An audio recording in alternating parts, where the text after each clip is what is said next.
Сегодня в Ростовской области объявили чрезвычайную ситуацию из-за беженцев из Украины, наплыв большой. А вы бы приняли в республику беженцев из Украины? Да, конечно. Почему? Ну, потому что человеческий фактор. Они не виноваты в том, что происходит, поэтому, конечно, нужно принимать, помогать. Пусть приезжают, что там. Их мне жалко, конечно. Одного бы с радостью. Прям домой? Прям домой. Приняла. Почему? Жалко детей.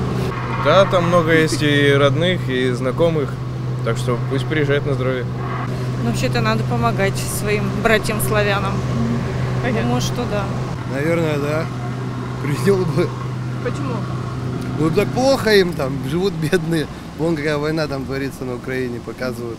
Страшно смотреть. Да, конечно. Почему? Потому что много родственников среди наших жителей. Ну, сюда много-то не примут, но работа, если как по работе ведь у них еще. Работа есть, примут. Нет, значит.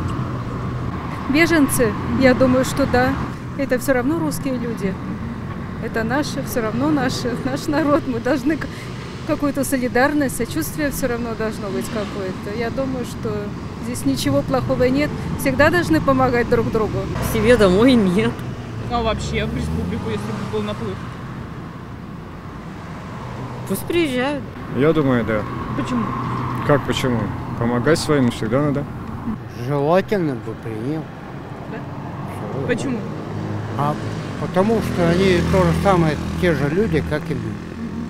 А куда деваться, конечно, наверное. Ну, взаимовыручка, наверное, должна быть. Приняла бы, конечно. Почему? А почему бы нет? А такие же люди, как и мы, почему бы их не принять, если жилья нету? Конечно, принял бы. А почему? Ну а как это мы людей не примем? Мы в любом случае примем. Я бы приняла. Почему? Потому что люди должны оставаться людьми, во-первых. Во-вторых, если им совершенно некуда деваться, если не мы, то кто поможет? Пускай приезжают. Почему? Я буду им рада.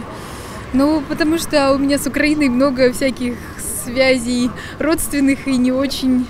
Вот. Поэтому почему бы и нет?